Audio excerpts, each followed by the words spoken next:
Terimalah salam saya dari depan mimbar ini. Shalom Tiberias. Shalom. Masih kurang semangat. Shalom Tiberias. Jemaat Tuhan yang dibawa ada shalom. Apa kabarnya? Banyak berkat. Amin. Banyak mujizat. Amin. Banyak kuasa. Amin. Banyak kepeng. Yuk kasih salam dulu kanan kirimu. Jumpai 1, 2, 3 orang, katakan selamat datang, selamat beribadah. Yesus mengasihi, Yesus memberkati setiap kehidupan kita. Puji nama Tuhan. Hari ini tema atau judul khotbah saya berbicara tentang love in action and in truth. Artinya mengasihi dengan perbuatan dan dalam kebenaran. Nah, Bapak Ibu yang dikasihi dalam nama Yesus, mengasihi dengan perbuatan dan dalam kebenaran itu harus menjadi gaya hidup kita sebagai orang Kristen. Katakan amin. Mengasihi dengan perbuatan itu harus menjadi prioritas kita.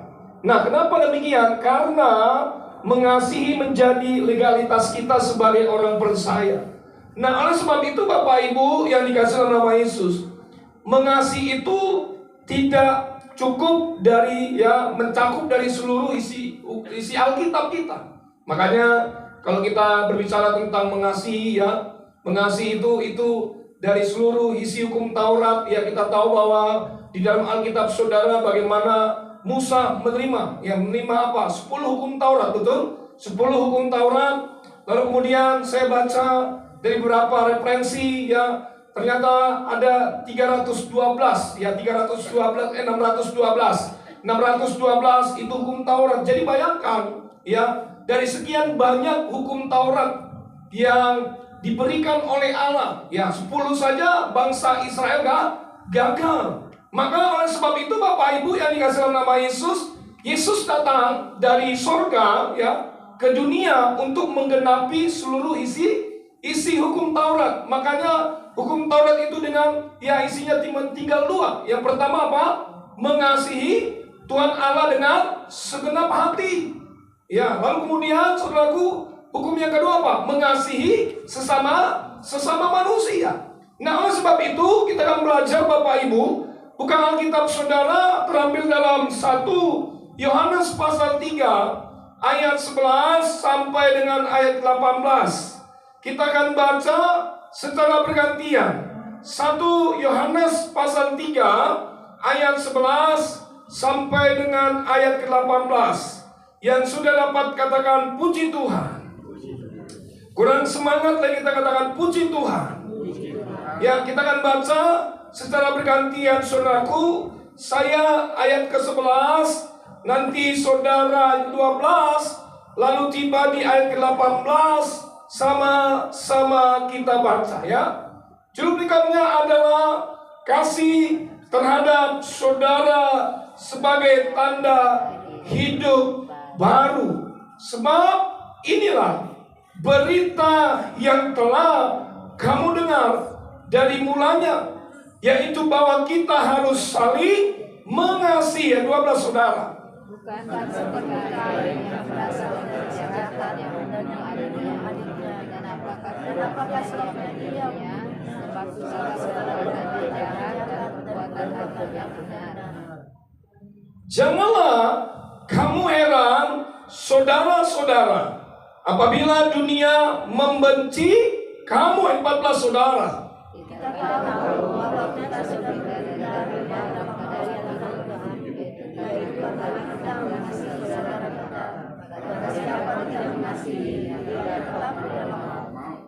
setiap orang yang membenci saudaranya adalah seorang pembunuh manusia.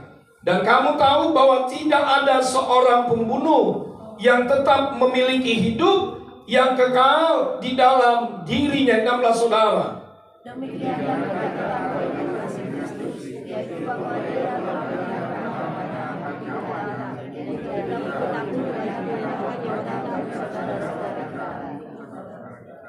barang siapa mempunyai harta duniawi dan melihat saudaranya menderita kekurangan, tetapi menutup pintu hatinya terhadap saudaranya itu. Bagaimanakah kasih Allah dapat tetap di dalam dirinya? 18, sama-sama kita baca 2, 3 ya. Anak-anakku, marilah apa? Bukan apa? Atau dengan? Tetapi dengan perbuatan dan dalam kebenaran.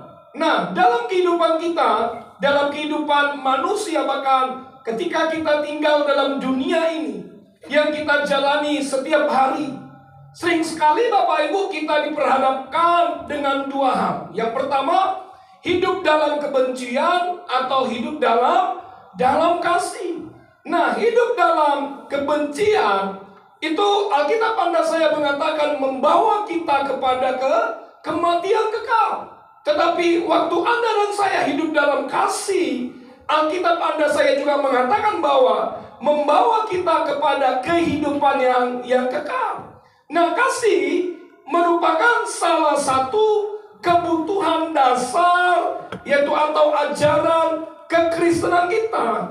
Kenapa demikian? Karena tanpa kasih kita ada hari ini itu semua karena kasih karunia Tuhan.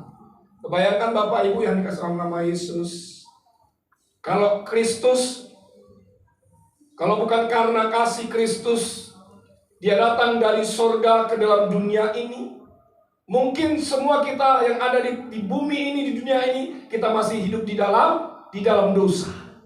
Tetapi karena kasih karunia Tuhan, karena begitu besar kasih Allah akan dunia ini, sehingga Ia mengaruniakan anak yang tunggal supaya setiap orang yang percaya kepadanya tidak binasa. Saudaraku, saya mencatat ada seorang tokoh, dia bilang begini, Abraham Maslow, dia berkata, needs of love. Needs of love artinya kebutuhan untuk dicintai atau dikasih. Jadi Abraham Maslow ini dia ingin menekankan bahwa tidak ada satu manusia pun di bumi ini yang tidak membutuhkan kasih. Jadi semua manusia ingin dicintai, semua manusia ingin membutuhkan yang namanya kasih. Pak, saya pelajari Alkitab saya baik-baik, Pak Buya. Kata kasih ini dalam kitab Perjanjian Lama dalam bahasa Ibrani itu cuma satu kali disebutkan kata kasih yang dalam bahasa Ibrani aheb, saudara. Tapi kalau dalam kitab Perjanjian Baru, tentu saudara pernah dengar bahwa kata kasih dalam bahasa Yunani itu memiliki 4 pengertian, betul? Saudara tahu yang pertama ada kasih apa dalam bahasa Yunani? Kasih? Wah, nggak ada jemaat ini. Kasih storge, kasih apa lagi? Kasih eros, kasih apa lagi? Pelo, kasih apa lagi yang keempat? Agape. Jadi dari keempat kasih ini, kasih yang paling besar adalah kasih agape. Kasih agape adalah kasih yang memberikan nyawanya kepada sahabat-sahabatnya. Saudaraku, saya pelajari Alkitab saya baik-baik. Ini kitab atau surat 1 Yohanes ini ditulis oleh yaitu Rasul Yohanes. Rasul Yohanes ini adalah murid Kristus, salah satu murid Kristus. Dia adalah murid yang paling dikasih Kristus, dikasih oleh Yesus Kristus. Nah, bayangkan Rasul Yohanes ini Bapak Ibu pernah dikasih nama apa sama Tuhan? Boanerges. Artinya adalah anak-anak guru. Nah, saya pelajari Alkitab saya Bapak Ibu. Kitab ini ditulis di kota Efesus, ya, di mana jemaat pada masa itu mengalami pergumulan yang begitu berat. Di mana jemaat pada masa itu diperhadapkan dengan ajaran-ajaran palsu mengenai tentang keselamatan dalam Kristus. Nah, apa yang terjadi? Rasul Yohanes menegaskan kepada jemaat, dia bilang begini, sekalipun banyak pengajar-pengajar palsu, sekalipun banyak nabi-nabi palsu, tapi saudara harus tetap mengasihi mereka, tapi tetap berhati-hati dalam setiap ajarannya. Pak Bu, menarik sekali kita akan melihat bagaimana kita bisa mengasihi dalam perbuatan dan di dalam kebenaran. Ini yang sangat menarik. Yang pertama, yuk ayat 11 sampai dengan ayat ke-13. Yuk sama-sama kita baca 2, 3. Iya. Sebab inilah berita yang telah apa?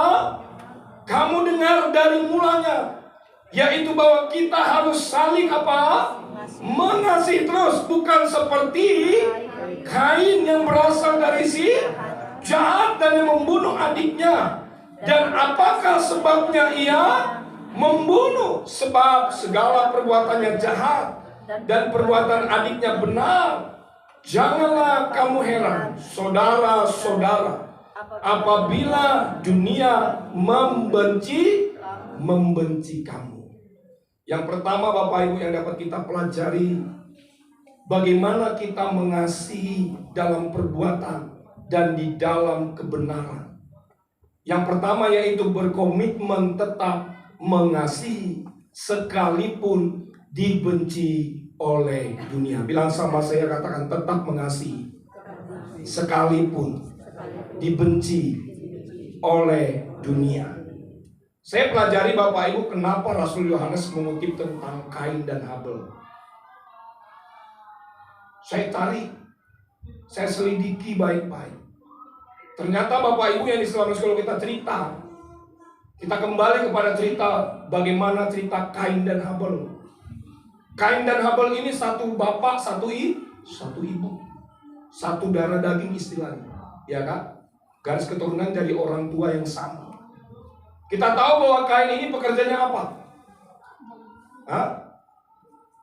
Wah, cuman nggak pernah baca Alkitab nih, jangan-jangan ini.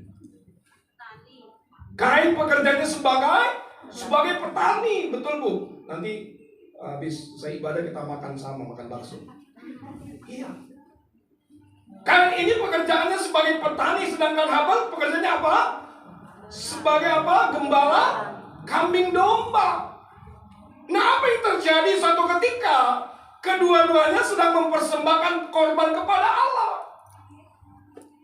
Kain mempersembahkan sebagian hasil pertaniannya, sedangkan Habel mempersembahkan anak sulung kambing domba, yakni lemak-lemaknya. Maka tahukah saudaraku bahwa yang diindahkan persembahannya adalah persembahan Habel, Pak. Waktu Habel persembahannya diterima oleh Tuhan, Alkitab saudara mengatakan bahwa Kain mulai muram wajahnya, Kain mulai panas hatinya. Dan apa yang terjadi? Kain membawa adiknya Habel ke padang. Singkat cerita bahwa Kain telah membunuh adiknya Habel. Saudaraku Bapak Ibu yang selalu nama Yesus, saya ingin memberikan kesimpulan bahwa Kain tidak punya komitmen untuk mengasihi adiknya Habel.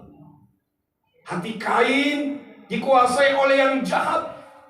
Hati Kain dikuasai oleh nafsu dunia. Padahal kita tahu mereka saudara kandung, betul? Iya. Hatinya Kain dikuasai oleh yang jahat, tidak punya komitmen mengasihi adiknya. Sampai-sampai dia tega membunuh adiknya Habel cuma gara-gara persembahan. Saya teringat juga Bapak ada tokoh Alkitab bernama siapa? Ayub. Ayub dalam kisah ceritanya bagaimana Ayub tetap berkomitmen mengasihi Allah. Walaupun istrinya meninggalkan Ayub, sampai-sampai istrinya bilang, kutukilah Allahmu itu, masihkah engkau bertekun kepada Allahmu? Bahkan Ayub menjawab dengan hikmat, dia bilang, istriku, apakah kita cuma menerima yang baik saja dari Allah, tidak ya? Yang buruk dari Allah. Sampai-sampai juga sahabat-sahabatnya meninggalkan Ayub. Di tengah badai, di tengah mengalami pergumulan yang begitu hebat, Ayub tetap setia dan komitmen tetap mengasihi Allah. Menarik sekali Bapak Ibu kalau kita melihat ada satu ayat yang cukup sangat memberkati saya. Dalam Ayub pasal 1 ayat 1. Yuk kita buka ayatnya. 2, 3 ayat. Katanya, dengan telanjang aku keluar dari kandungan ibuku, dengan telanjang juga aku kembali ke dalamnya. Tuhan yang memberi, Tuhan yang mengambil. Terpujilah nama Tuhan. Di dalam kasih butuh yang namanya komitmen. Di dalam kasih butuh yang namanya, yaitu bahwa kita hidup, kita serahkan semuanya di dalam tangan Tuhan. Di dalam kasih tidak ada yang namanya kebencian, saudaraku. Saudaraku, Bapak Ibu yang dalam nama Yesus, contoh yang sangat real dan nyata dalam kehidupan kita, kalau misalkan saudara punya komitmen di dalam kasih, saudara tidak akan mau berbuat dosa. Katakan amin. Misalkan saudaraku, kalau saudara diajak teman-teman saudara untuk korupsi, ya di kerjaan saudara, lalu saudara apa? Menolak. Kemudian mungkin teman saudara ya menjauhi saudara, tetapi saudara tetap mengasihi teman saudara, itu artinya saudara berkomitmen tetap di dalam kasih. Nah, dunia saat ini sedang membenci saudara. Dunia saat ini tidak memiliki komitmen untuk tidak hidup di dalam kasih. Tetapi saya sebagai hamba Allah memberitahu kepada saudara pesan yang luar biasa. Tidak ada alasan untuk kita tidak mengasihi. Katakan amin.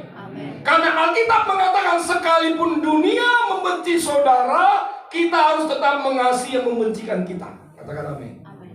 Saudaraku, hiduplah di dalam kasih. Berkomitmenlah di dalam kasih. Saya percaya saudaraku, waktu saudara berkomitmen di dalam kasih, Tuhan akan melihat dari surga. Dia sangat mengasihi saudara hari ini. Beri tepuk tangan, beri pujian pada Allah. Itu yang pertama. Yang kedua, ayat 14 sampai dengan 16. Yuk sama-sama kita baca 2-3 ayat. Kita tahu bahwa kita sudah berpindah dari dalam maut ke dalam hidup. Terus, yaitu karena kita mengasihi saudara kita. Barang siapa tidak mengasihi, ia tetap di dalam maut. Ayat 12. Ayat 15. Setiap orang yang membenci saudaranya adalah seorang pembunuh manusia. Terus, dan kamu yang kekal di dalam. Ayat 16, 2-3 ayat. Demikianlah kita ketahui kasih Kristus, yaitu bahwa ia telah menyerahkan nyawanya untuk. Jadi kita pun wajib menyerahkan nyawa kita untuk saudara-saudara kita. Yang kedua, saya pelajari Alkitab saya baik-baik. Bagaimana kita mengasihi dalam perbuatan dan dalam kebenaran. Berkorbanlah dalam kasih sebagai bukti kita telah diselamatkan. Rasul Yohanes tegas berkata bahwa orang yang telah berpindah ke dalam maut, ke dalam hidup, itu artinya orang tersebut harus mengasihi. Kenapa demikian? Karena Kristus telah menyelamatkan hidup Anda dan saya. Katakan amin. Kristus telah mati di atas kayu salib. Kristus karena kasih-Nya menyelamatkan kita, bukan karena kehebatan kita, bukan karena kekuatan kita, bukan karena saudara kaya, tetapi karena kasih-Nya yang begitu besar buat Anda dan saya. Pak Bu, kasih Kristus telah berkorban buat kita semua. Oleh sebab itu kita pun harus wajib berkorban bagi saudara-saudara kita. Rela berkorban merupakan satu tindakan di mana seseorang dengan sukarela melepaskan haknya kepada orang lain, baik itu waktu, pikiran, tenaga maupun harta, bahkan hidupnya sekalipun. Saudaraku, Bapak Ibu yang dikasih dalam nama Yesus, benar yang dikatakan Alkitab, tidak ada kasih yang lebih besar daripada kasih seorang yang memberikan nyawanya untuk sahabat-sahabatnya. Pak Bu, kalau misalkan saudara melihat saudara-saudara kita yang lagi butuh pertolongan, saudara harus mau berkorban. Saya teringat waktu saya ngantar anak saya ke sekolah, ngantar istri saya ke sekolah juga kerja. Ketika saudaraku, setelah saya pulang, saya melihat ada seorang kakek-kakek yang begitu lesu, ya jual apa? Keripik peyek, saudara. Keripik peyek. Umur 70 tahun, masa dia pakai sepeda gitu. Dia bawa sepeda. Terus saya mampir, saya ya mulai minggirkan mobil saya, parkir mobil saya. Saya bilang sama si kakeknya, "Kek, itu peyek berapa satu?" Dia bilang 10.000 satu. Saya beli 2 peyek.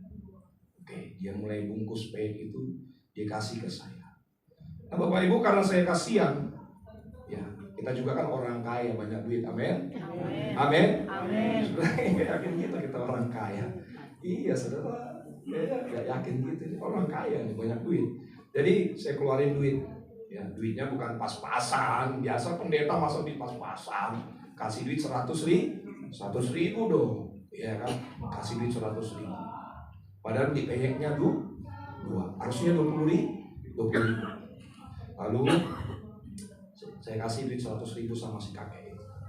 Dia bilang, "Cuk, ini kembaliannya 80.000. Saya bilang sama si kakek, "Ambil saja kembalian." Wah, dia senang, dia bilang, "Cuk," kata dia, "saya baru kali ini pagi ini keluar. Saya bersyukur. Ini berkat buat saya. Pagi-pagi ada orang memberkati saya." Saya bilang, "Ya buat kakek saja." Karena saya melihat wajahnya, ya mohon maaf ya, lesu. Ya sejadi ini orang tua, anaknya nggak tahu kemana kali ya. Ya kan? Ini kita kalau punya orang tua, Bapak Ibu, ya kasihan kita lihat orang tua ya. Tapi kalau kadang-kala kita melihat ada anak ya nggak kasihan sama orang tuanya, ya udah digedekan, udah dipelihara, udah disekolahkan, udah dikuliahkan, ya kan, boro-boro bantu orang tuanya, ya kan, bahkan anaknya bilang begini, "Ya keselamatan masing-masing Pak Bu."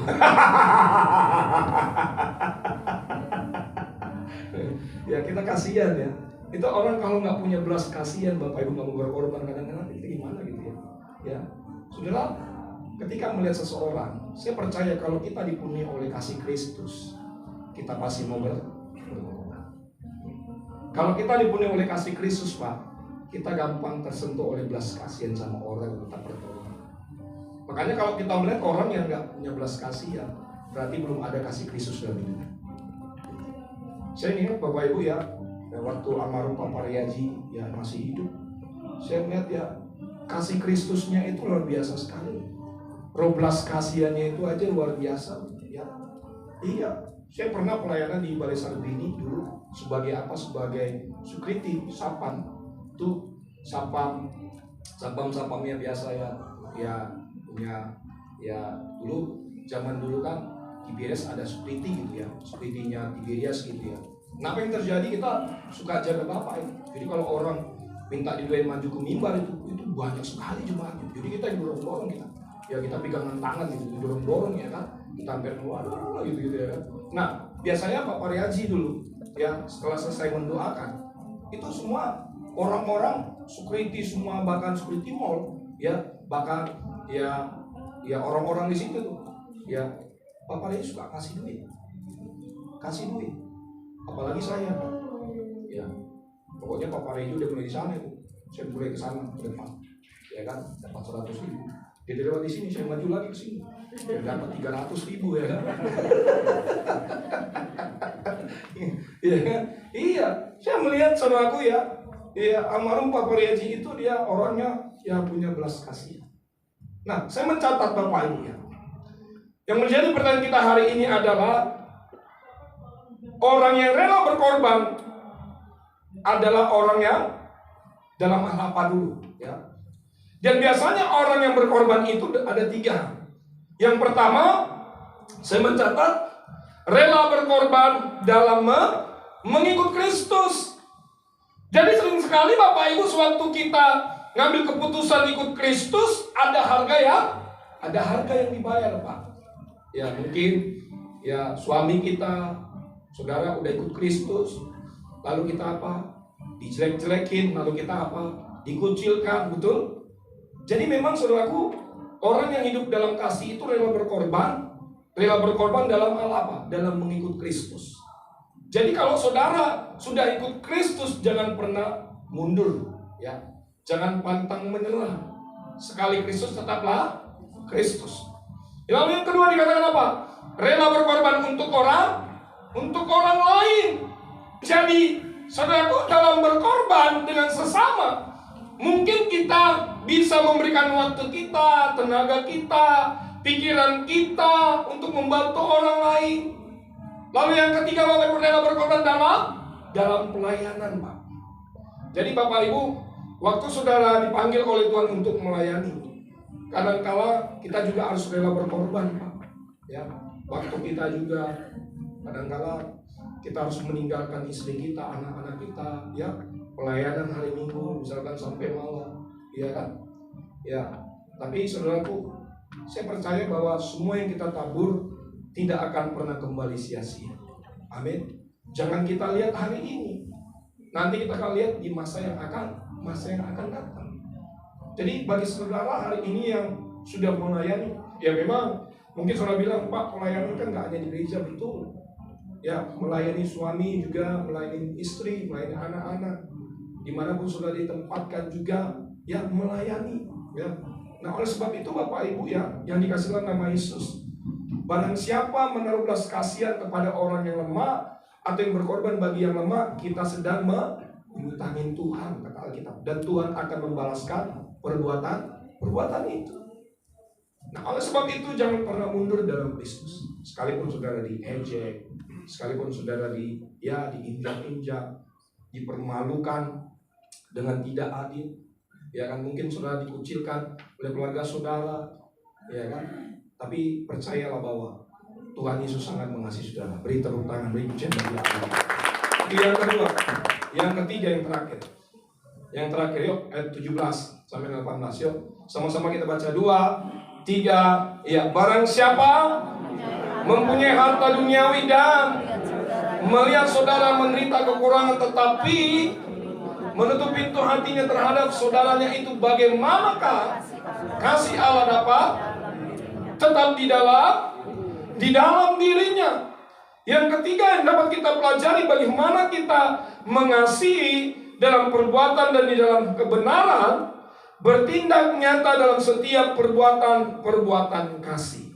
Saya undang pemusik. Jadi Rasul Yohanes jelas sekali mengatakan kita mengasihi bukan dengan perkataan, bukan dengan lidah kita, tetapi kita mengasihi dengan perbuatan. Banyak orang Kristen hari-hari ini, ya, kata kasih cuma sebatas di mulut saja, ya, tidak dengan perbuatan. Makanya, ya, ada satu kata yang luar biasa, ya, kasih itu dengan perbuatan. Action speak louder than word, ya. Tindakan berbicara lebih keras daripada kata-kata. Jadi saudaraku, sering sekali kita banyak berkata-kata tapi tindakannya nol, ya.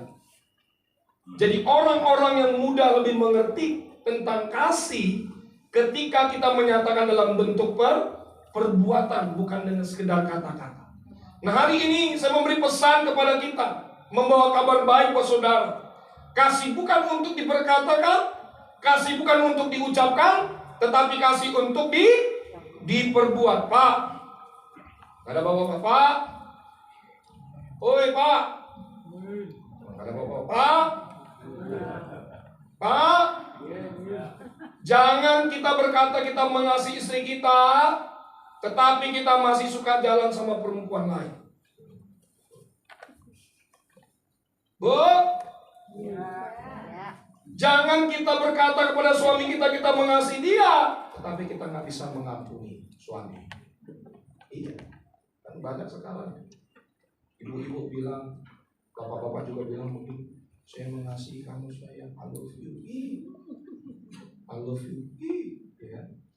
Coba nanti, kan orang kan ngomong tentang kasih di mulut itu mudah ya, tapi untuk melakukan, cobalah kalau ibu-ibu misalkan disakitin sama suami, bisa nggak mengampuni? Bisa nggak? Oh puji Tuhan bisa ya. Iya.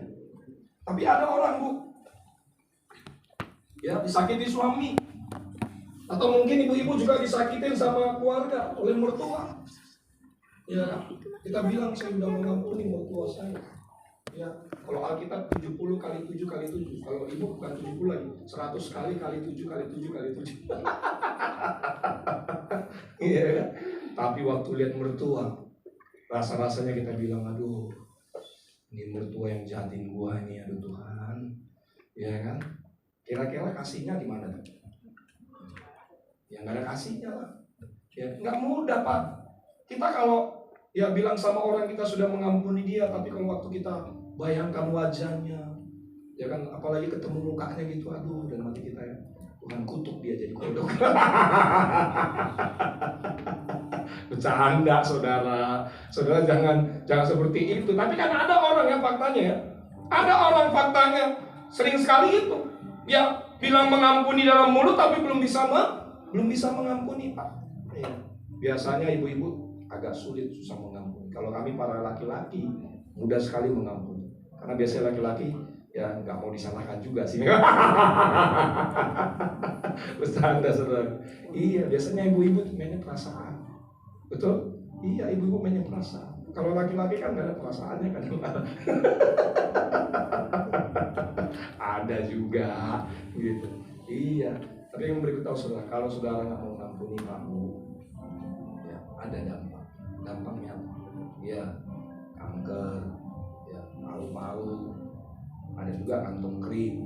Saya pernah saudaraku konseling seseorang, konseling datang sama saya. Dia bilang, Pak Pendeta, saya sakit hati. Sama siapa? Sama suami.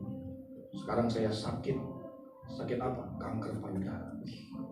Makanya ya kita harus lepaskan pengampunan. Kalau hari ini saudara masih ya mohon maaf ya, nggak mau mengampuni, lepaskan pengampunan.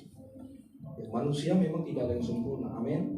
Manusia tidak luput dari namanya salah. Tapi Alkitab pada saya mengatakan kita harus mengampuni orang yang bersalah kepada kita. Hari ini saudaraku, dengan ya firman Tuhan hari ini yang saya simpulkan bahwa kasih bukan untuk diucapkan, tetapi untuk diperbuat dan dilakukan. Orang yang mengasihi Allah dengan sungguh-sungguh, orang tersebut pasti berkomitmen dalam kasih. Orang tersebut berkorban dalam kasih, dan orang tersebut bertindak di dalam kasih.